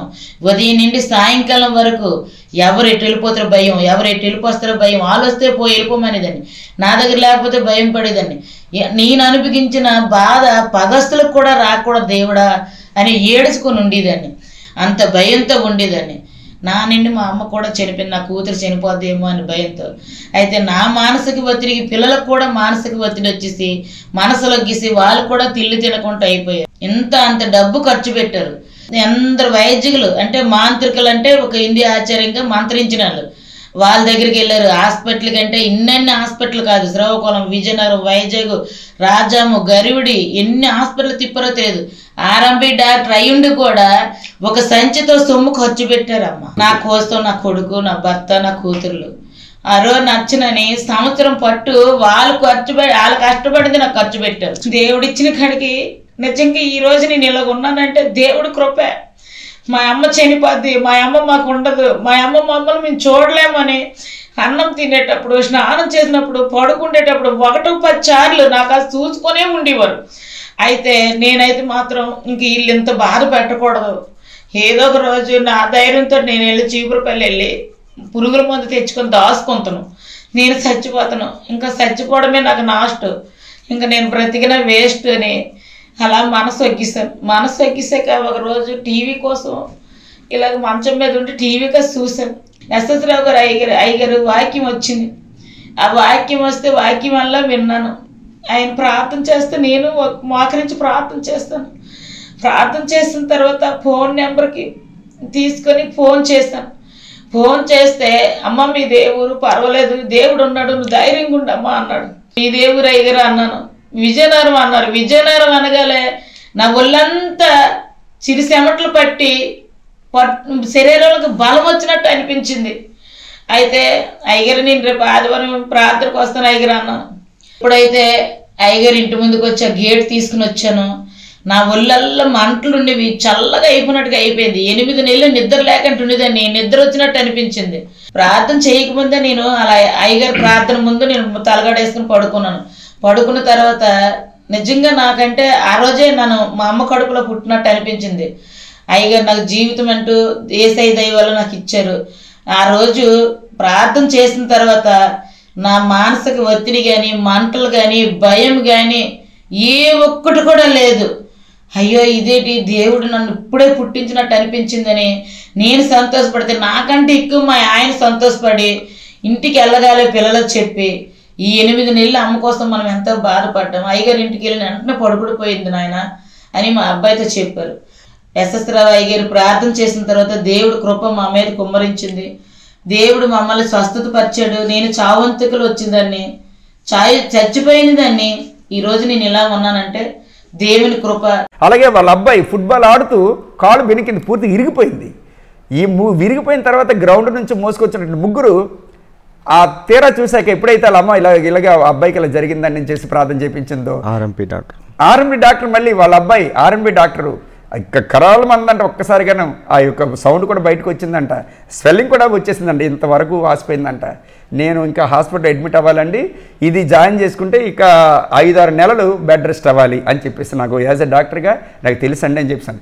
తీరా ఎప్పుడైతే వాళ్ళ అమ్మ, అబ్బాయి కూడా లేడు అక్కడ, అబ్బాయి బయటికి వెళ్ళాడు, అంటే నలుగురు బయటికి బహిర్భూమికి మోసుకొని వెళ్ళారు. ఎప్పుడు ప్రేయర్ చేసేసరికి వాళ్ళు ఆ అబ్బాయి నడుచుకొని వచ్చేస్తున్నాడు. అదే అనమాట, అలాంటి వండర్స్ అండి. ఎంతోమంది త్రాగుబోతులు విడుదల అయ్యారు, చిలక చేతబడి నుంచి విడుదలయ్యారు, అలాగే నిద్రలేమి నుంచి విడుదలయ్యారు, అలాగే మరి ఈ చర్మ వ్యాధుల నుంచి విడుదల అయిపోయారు, అలాగే క్యాన్సర్, అది ఇంకేటి లోపల ఉన్నటువంటి గడ్డలు ఆ కరిగిపోవటం, ఇవి ఎన్నెన్నో, ఇన్ని కాదు ఎన్ని చెప్పను. దేవునికి స్తోత్రం కలిగిన గాక. ఒక మాట సెలవిస్తే చాలు అట్టి విధంగా అయిపోతుందండి. రానున్న దినాల్లో ప్రభు ఇంకెక్కడికి తీసుకెళ్తాడో ఏం చేస్తాడో తెలియదు, కానీ మీ అందరూ కూడా ప్రార్థనలో జ్ఞాపకం చేసుకోండి. మరి నాకు ప్రభు అంటే చాలా ప్రాణం. ఎందుకంటే ప్రభు అభిషేకం ఉంటేనే ఏదైనా సరే జరుగుతుంది. అభిషేకం లేకుండా ఎప్పుడు, అంటే అభిషేకం అంటే సొంత ఆలోచనతో ఎప్పుడు కూడా ఏ మినిస్టర్ కూడా చేయలేరండి. నేను ఇందాటి నుండి అదే చెప్తున్నాను. చెప్పాలంటే ప్రియులరా, ఇంకా అనేకమైనటువంటి సాక్ష్యాలు ఉన్నాయి ప్రియులరా, అవన్నీ కూడా నాకు గుర్తు రావట్లేదు. కానీ నా ఛానల్లో వస్తుంది, బర్నింగ్ ఫైర్ మినిస్టర్ అని చెప్పి యూట్యూబ్లోకి వెళ్ళి కొడుతున్నట్లయితే బర్నింగ్ ఫైర్ మినిస్ట్రీ VZM అని కొడితే వచ్చేస్తుంది. అదేవిధంగా మరి దేవుడు మరి నా పిల్లల్ని కూడా అట్టి విధంగానే దీవించాడు. నేను ఏది పలానా అలాగుండాలని చెప్పేసి ఎప్పుడు నేను అనుకోలేదు. నా పాప BSc అగ్రికల్చరల్ అలాగే నైరాలో చదివింది, అలాగే MS అగ్రికల్చరల్ బాపట్లలో చదివింది, అలాగే కలకత్తా యూనివర్సిటీలో PhD సీట్ వచ్చింది. తను ఇప్పుడు ప్రస్తుతానికి అసిస్టెంట్ ప్రొఫెసర్గా హైదరాబాద్లో చేస్తుంది. తర్వాత వచ్చి బాబు మరి ఫస్ట్ రెవెన్యూలో జాబ్ వచ్చింది. రెవెన్యూలో 4 years చేశాడు, ఎవరి దగ్గర ఒక పైసా తీసుకోకుండా. ఎందుకు అంటే ఆ పొలిటీషియన్స్ చాలా ప్రెజర్ ఇచ్చారనమాట. నువ్వు తీసుకోవాలి పొరపాటున కూడా నాకు దేవుడు ఇస్తున్నాడు, నేను తీసుకుని ఒక పైసా నాకు వద్దని చెప్పి అలాగే నిజాయితీగా చేసి ఆ ప్రెజర్ పడలేక ఆ యొక్క ఇదన్నది రిజైన్ చేసాడు, ఒక పైసా ఎవరి దగ్గర తీసుకోకుండాను. మీకు తెలుసు కదా ఎలా ఉంటుంది రెవెన్యూ పరిస్థితి. అయిపోయిన తర్వాత మళ్ళీ ట్రై చేశాడు, గెజిటెడ్ ఆఫీసర్గా మరి సెంట్రల్ గవర్నమెంట్లో జాబ్ కొట్టడం జరిగింది ప్రియులారా. అదేవిధంగా తన భార్య రీసెంట్గానే పెళ్లి చేయడం జరిగింది. తన భార్య కూడా డాక్టర్ చేసింది, ప్రస్తుతం విజయవాడలో ఉంటున్నారు. అంటే నేను ఎందుకు చెప్తున్నా అంటే దేవుని మహిమార్థమే. అలాగే మంచి గృహాన్ని ఇవ్వడం జరిగింది, అలాగే మంచి ఒక కారు ఇవ్వడం జరిగింది, మంచి ఆరోగ్యాలు ఇచ్చాడు. నా తల్లికి బీపీలు షుగర్లు కానీ థైరాయిడ్లు ఏమీ లేవు, అలాగే నాకు కానీ లేకపోతే నా కుటుంబీకి కానీ అలాంటి మరి కోట్ల కంటే విలువైనటువంటి ఆరోగ్యాన్ని ఇచ్చాడు. అన్నిటికంటే విలువైనది ఏంటంటే తన ఆత్మీయ స్థితిని నాకు ఇవ్వడం జరిగింది. అనేక మంది నరకానికి వెళ్ళిపోతున్నారు ప్రభువా, అనేక మంది నరకానికి వెళ్ళిపోతున్నారు. మరి నిజం తెలుసుకోవాలి ప్రభువా, ఇంకా నువ్వు ఎలా వాడుకో ప్రభు అని చెప్పి నేను సిద్ధంగా ఉన్నానని చెప్పేసి అనేటప్పుడు దేవుడు నా కుమారుడా నేను భూ దిగంతాల వరకు కూడా నేను తీసుకుని వెళ్తానని చెప్పేసి ఆయన వాగ్దానం చేయడం జరిగింది ప్రియులరా. అలాగనమాట ప్రియులారా, ఎవరైనా సరే ఎప్పుడైనా సరే మీరు ఎక్కడికైనా సరే పిలుచుకోవచ్చు. నేను డైరెక్ట్గా వస్తాను, ఖచ్చితంగా నా సాక్ష్యాన్ని వినిపిస్తాను. మరి ఆ రోజున మరి ఇంత అంటే భయంకరంగా ఉండేదన్నమాట. ఆ యొక్క సాక్ష్యాన్ని నేను చెప్పలేదు, కానీ అక్కడ మరి యేసుప్రభు అంటే అసలు నాకు పడదు. పరిగెట్టిస్తుండేవాడిని పాస్టర్ గారిని, అలాగే మరి యొక్క క్రైస్తవుని పరిగెట్టిస్తుండేవాడిని, తిడుతుండేవాడు మా ఇద్దరం కలిపి. అలాంటి పరిస్థితిలో నుంచి నన్ను పట్టుకున్నాడు దేవుడు. ఆయన పట్టుకుంటేనే కదా, అంతేగాని ప్రభువా ఏదో నామకార్థంగా వెళ్ళిపోతే అది కాదు ప్రియులారా. అందుకనే దేవుడు ఈ రోజున మరి ఎంతోమంది మనం ప్రతి క్షణం ప్రతిరోజు కూడా పేదవారిని మనం ఆదరించాలి. అది నాకు చాలా ఇష్టం. ఎలాంటి వాడైనా సరే నేను 10-20 రూపాయలు కాదు, కానీ 50, 100 ఎంత ఉంటే అంత ఇంక వాళ్ళకి ఇవ్వటమే, వాళ్ళకి సహాయం చేయటమే, వాళ్ళకి భోజనం పెట్టడమే, వాళ్ళ కడుపు నింపడమే, ఈ విధమైనటువంటి పరిచర్య ఇలా చేస్తూ పేదవారిని ఆదరిస్తూ ఒక పక్క సువార్త చేస్తూ ఒక పక్క నేను ఈ మధ్య స్టార్ట్ చేసిన సంఘాన్ని రాను వాళ్ళు ఎక్కడి నుంచో రావటం, ఒక అద్భుతం జరగటం, మరి రావటం, ఈ విధంగా బాప్తిజాలు ఇస్తూ ఈ విధమైన పరిచర్య ముందుకు సాగిస్తున్నారు ప్రియులారా. దేవుని స్తోత్రం కలిగిన గాక. ఎందుకంటే అపోస్తలుల పరిచర్య కాబట్టి. అదేవిధంగా నేను మరి రానున్నటువంటి దినాల్లో ఆగస్టు, సెప్టెంబర్, అక్టోబర్ ఈ 3 నెలలు నేను బెరాకలో నేను జాయిన్ అయిపోయాను అనుకోండి, ఇంకా తిరిగినటువంటి పరిచర్య వస్తుంది ప్రియులారా. దేవుని స్తోత్రం కలిగిన గాక. ఎవరైనా వెళ్ళినట్లయితే బెరాకకు రండి, చక్కగా మంచి దీవెన మంచి అభిషేకం మీరు పొందుకోండి. ప్రభు కొరకు మంటమనేటువంటి గొప్ప పరిచర్య చేయాలి. చేస్తే నేను అదే అంటాను కదా, చేస్తే అపోస్తలుల పరిచర్య చేయాలి, చేస్తే యేసుక్రీస్తులకి పరిచర్య చేయాలి. బొట్టబట్టి ఒకటన్నమాట. మనం చూస్తున్నటువంటి వాడు నన్ను చూసేవాడు నా తండ్రిని చూస్తున్నాడు అనేటువంటి అంటారు కదా ప్రభు. యేసయ్య 10:30, 1:45 యోహాను సువార్త, 10:30 యోహాను సువార్తలో చెప్తాడు కదా. అట్టి విధంగానే మనం కూడా ఉండాలి. ఎందుకంటే ఒక జీవితం, కొద్ది నాళ్ళే మనం బ్రతికినన్నాళ్ళు కూడా ప్రభు మహిమార్థమై ఉండాలండి. మనంతట మనం కాదు, కానీ ఆయన యొక్క విశ్వాసం చేత మనం ఎప్పుడైతే తీర్మానం తీసుకున్నామో ముందుకు సాగిపోతాం. మన విశ్వాసం ఆయనే, మన బలము ఆయనే. నన్ను బలపరచు అని అందే నేను బలమైనటువంటి కార్యాలు చేయగలనని చెప్పేసి ఫిలిప్పీలు రాసిన పత్రిక 4:13 ఉంది కదా. అట్టి విధంగా ప్రభువుని ఆసరాగా తీసుకొని మనం ముందుకు సాగిపోవాలి ప్రియులారా. అందుకని ఇక్కడ ఎంత చూడండి, నా దగ్గరికి వస్తున్నటువంటి వారు గొప్ప కోసం చెప్పట్లేదు. నా దగ్గరికి వస్తున్నటువంటి వారు, నన్ను అప్రోచ్ అవుతున్నటువంటి వారు ఎంతోమంది డాక్టర్ దగ్గరికి వెళ్ళినా నయం కాదు, ఎంతోమంది మాంత్రి దగ్గరికి వెళ్ళినా నయం కాలే, ఎంతోమంది పాస్టర్ దగ్గరికి వెళ్ళినా సరే నయం కాని పరిస్థితి ఈ రోజున. ఆఫ్టర్ ఆల్ ఒక ఉద్యోగం చేస్తున్నటువంటి ఒక ఉద్యోగస్తుల దగ్గరికి వస్తే ఈ విధమైనటువంటి కార్యాలు జరుగుతున్నాయి అంటే కేవలం అది ప్రభు మాత్రం చేస్తున్నాడు. నా ద్వారా పప్పులో గరిటలాగా, అన్నంలో గరిటలాగా, ఒక ఆయుధంగా, ఒక పనిముట్టిగా, ఒక సాధనంగా ఆయన నన్ను వాడుకుంటున్నాడు. ఆయన ప్రేమ మరి అంటే కొలతలేని ప్రేమ. 3:34 యోహాను సువార్తలో ఉంది కదా, కొలతలేనటువంటి ప్రేమతో నన్ను ఆయన ముంచేశాడంతే. ఇంకా రాత్రనక పగలనక ఏదైనప్పటికీ కూడా ప్రభు కొరకు నేనేం చేయడానికైనా సిద్ధంగా ఉన్నాను ప్రియులారా. ఎందుకంటే మరి ప్రభు మన కోసం ఎంత త్యాగం చేశాడు. రక్షణార్థమై వచ్చినటువంటి వాడు పాపం శిక్ష విధించబడి ఆయన వెళ్ళిపోయాడు. ఆయన స్థానంలో మనల్ని పెట్టుకున్నాడు. కాబట్టి ఇంకా ఆ యొక్క పరిచర్య అన్నది మనం కొనసాగించాలి. ఎందుకంటే అక్కడ అంటాడు కదా, 1 యోహాను 4:13లోనో 17లోనో అంటాడు, ఆయన ఎట్టివాడై ఉన్నాడో నీవు కూడా అట్టివాడవై ఉన్నావు. ఆయన 4:17 1 యోహాను 4:17లో ఆయన ఎట్టివాడై ఉన్నాడు, నువ్వు కూడా అట్టివాడవై ఉన్నావు.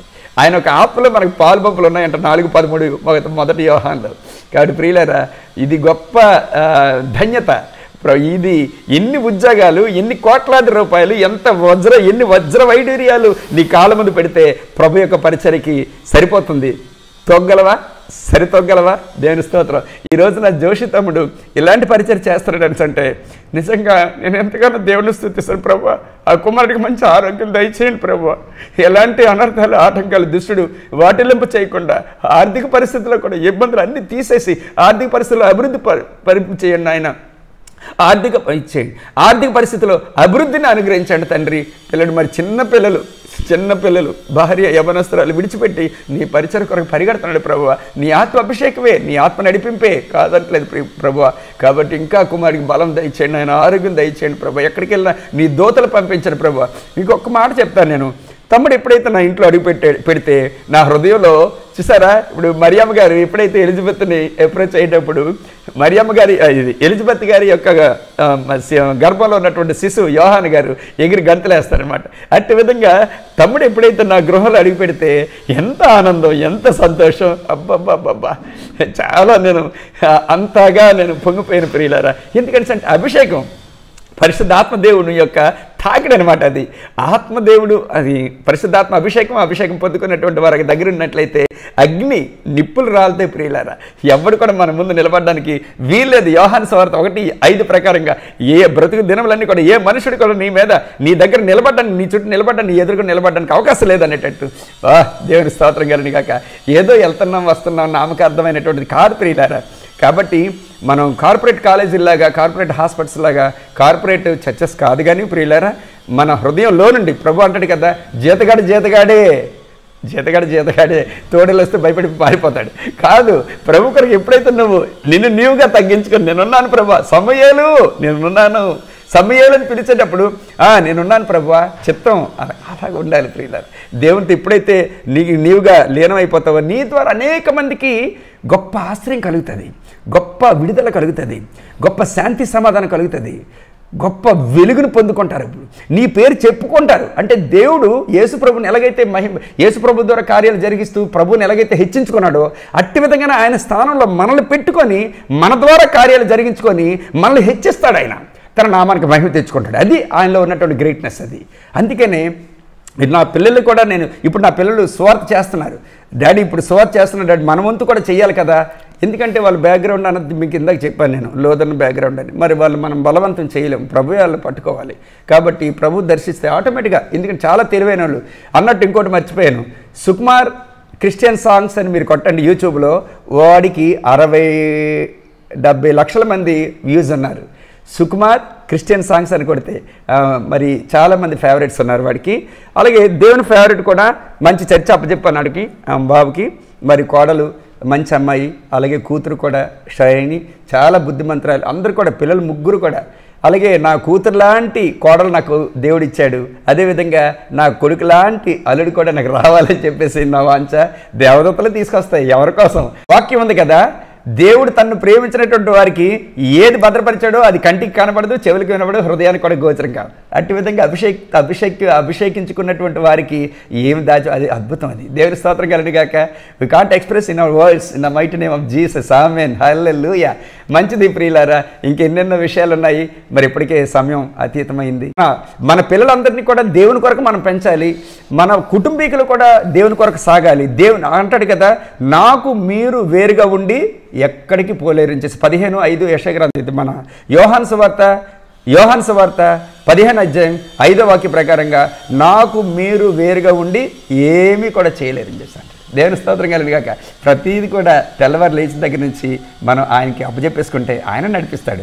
మన ఊరికినే మన పరిచయ కొరకు మనం ఏం పాడుపడవసరం లేదు. మన దర్జా కారులో కూర్చుంటే కార్ డ్రైవర్గా ఎలాగైతే తీసిపోతాడో అట్టి విధంగా ఆయన మనలో ఉంటున్నాడు కాబట్టి, మనతో ఉంటున్నాడు కాబట్టి, మన యొక్క ఆత్మ ద్వారా మన యొక్క శరీరం ఆయన ఆలయం ఉంది కాబట్టి మన ఆలయంలో ఆయనే మన ద్వారా మన చేతులు వాడుకుంటాడు, నోటును వాడుకుంటాడు, మన శరీరాన్ని వాడుకుంటాడు, మనకి ఆయనకి మహిమ తెచ్చుకుంటాడు, మనల్ని హెచ్చిస్తాడు ప్రియులారా. ఇదే సింపుల్. పరిచర్య అంటే పెద్ద ఊరికినే కడుపు మార్చేసుకొని బైబిల్ చదివేసి నో. ఆయన ఇచ్చిన మాటను మనం పట్టుకుంటే చాలు.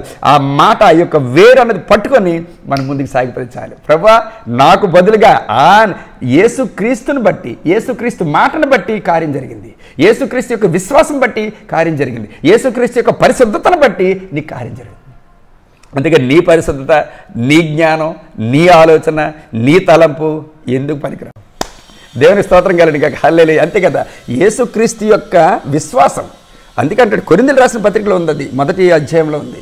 ఆయన యొక్క విశ్వాసమును బట్టి మీరు ముందుకు సాగుతున్నారు ఆయన. కాబట్టి దాన్ని బట్టి ఎప్పుడు కూడా మనం ముందుకు సాగేటప్పుడు ప్రభువుకు మహిమ వస్తుంది. ఎన్నెన్నో, ఎందుకంటే అపవాది ఎప్పుడు బాణాలు వేస్తూనే అంటాడు కదా, మీరు పోరాడుతున్నది ప్రధానులతోనూ అధికారులతోనూ ఆకాశ మండలమందు ఉన్నటువంటి దురాత్మల సమూహంతో మీరు పోరాడుతున్నారు, శరీరంతో కాదు. అందుకనే విశ్వాసం అనేటువంటి విశ్వాసాన్ని ధరించాలి. అలాగే మరి అన్నిటికంటే మించినటువంటి అదే విశ్వాసం అనేటువంటిది మనం ధరించుకున్నప్పుడు ముందుకు సాగిపోవచ్చు. కింద ఫోన్ నెంబర్ ఉంది ప్రియులారా, ఎవరైనా సరే మీరు ఫోన్ చేసి ప్రేయర్ చేయించుకోవచ్చు చక్కగాను. అయితే శుక్రవారం, మంగళవారం నేను పొద్దుటి నుంచి రాత్రి వరకు కూడా మంచినీళ్ళు కూడా నేను ముట్టుకోను. ఆ యొక్క 2 దినాలు విడిచిపెట్టేసండి. తర్వాత మిగతా రోజుల్లో మీరు ప్రేయర్ చేయించుకోండి. అది ఎలాంటిదైనప్పుడు కూడా దేవుడే కదా, నేను కాదు కదా చేసేది, యేసుప్రభే కదా, పరిశుద్ధాత్మ దేవుడే కదా, తండ్రి కదా, త్రియేక దేవుడు కార్యం జరిగిస్తాడు. ఇది 100% కరెక్ట్. ఇది దేవుని స్తోత్రం కలుగుగాక. మీరు వచ్చినా, ఈ చుట్టుపక్కల ఏరే వాళ్ళు ఎవరైనా వచ్చినా రావచ్చు. నా ఫోన్ నెంబర్కి ఫోన్ చేసి ప్రేయర్ చేసుకోవచ్చు, ప్రే చేయించుకోవచ్చు, మీరు రావచ్చు. దేవుని స్తోత్రం కలుగుగాక. అదేవిధంగా ప్రతి శనివారం సాయంత్రం 6:30 గంటలకి బర్నింగ్ ఫైర్ మినిస్ట్రీ VZM అని చేసి మన టీవీలో వస్తాను, ఆరాధన టీవీ ఛానల్లో చేయండి. అది చూసినా పర్వాలేదు. దేవుని స్తోత్రం కలుగుగాక. చూస్తూ ఉండండి, అనేక మందికి షేర్ చేస్తూ ఉండండి, పరిచయం చేస్తూ ఉండండి. ఇంకా సాక్ష్యాలు అనేకమైన ఉన్నాయి, అవన్నీ చెప్పడానికి టైం కొద్ది చాలదు కాబట్టి సింపుల్గా చెప్పడం జరిగింది. ఇవన్నీ కూడా లైవ్ విట్నెస్లే, ఇవన్నీ పబ్లిక్లో జరిగినటువంటివి. శవాలు లేవడాల్సి అంటే మామూలు సామాన్యమైన విషయం కాదు కదా. ఎంతో అభిషేకం ప్రభువు డైరెక్ట్గా వస్తేనే కానీ ఇది మా విజయనగరం జిల్లాకే ఛాలెంజ్ అనమాట. ఈ రోజున 6 సంవత్సరాలు పూర్తి అయిపోయి 7వ సంవత్సరం నాడు 7వ సంవత్సరంలోకి అడుగు పెట్టడం అంటే విజయనగరం జిల్లాలో ఛాలెంజ్ పూర్వకంగా దేవుడు నన్ను వాడుకుంటున్నాడు ప్రియులారా. ఇది నా ఘనత, నా మెప్పు, నా గొప్పతనం కాదు. అలాగే ఇది చిన్న పిల్లోడు వచ్చేమో చెవిలో వేసేసుకున్నటువంటి చిన్నది, ఇది బఠానీ. అక్కడ డాక్టర్ గారు ఎక్స్రే తీస్తే అందులో ఉందంట. ఆ మరుసటి రోజు చెల్లి చెప్పిందంటే ఇలాగ అయ్యగారికి ప్రార్థన చేద్దామని అంటే, అయ్యగారు ఏం చేయగలరు, డాక్టర్ గారు చేయలేనప్పుడు అని చెప్పి వాళ్ళ అక్క విశ్వాసంతో అనేటప్పుడు, లేదు ఖచ్చితంగా అవుతుంది అమ్మ, మీరు డబ్బు కుదుర్చుకుంటారండి, రేపు మార్నింగ్ ఆపరేషన్ చేద్దాము అని చెప్పి అన్నారండి డాక్టర్ గారు. ఈలోగా ఎప్పుడైతే నాకు ఫోన్ చేసి చేస్తున్నటువంటి ఈ యొక్క ప్రార్థన చేయించుకుంటే వెంటనే ఈ మరలా ఎక్స్రే తీసేసరికి ఆ బఠానీ గింజమా లేదు. ఇలాగ ఇన్స్టెంట్ మిరాకిల్స్ ఎన్నెన్నో జరుగుతాయి ప్రియులారా. అంతా కూడా ప్రభుకే మహిమ ఘనత ప్రభావాలు కలిగిన గాక, ఏ మనుషుడికి కూడా దక్కకుండాను గాక. యేసు నామములో ఈ మాటలు అనేవి ఇలాగ ఎన్నెన్నో మనం చెప్పుకుపోవచ్చు. అయితే ఈ రోజున ఈ సమయం నాకు అవకాశం ఇచ్చినటువంటి మరి తమ్ముడు జోషి తమ్ముడికి నా ప్రత్యేకమైనటువంటి మరొకసారి నా కృతజ్ఞత వందనాలు చెల్లించుకుంటూ, పరిశుద్ధాత్మ దేవునికి నా కృతజ్ఞతాస్తుతులు చెల్లించుకుంటూ, ఓపికగా విన్నటువంటి మీ అందరికి కూడాను పేరున నా కృతజ్ఞత వందనాలు చెల్లించుకుంటూ ఈ నా మాటలు నేను ముగిస్తూ ఉన్నాను. దేవుడు మిమ్మల్ని అందరినీ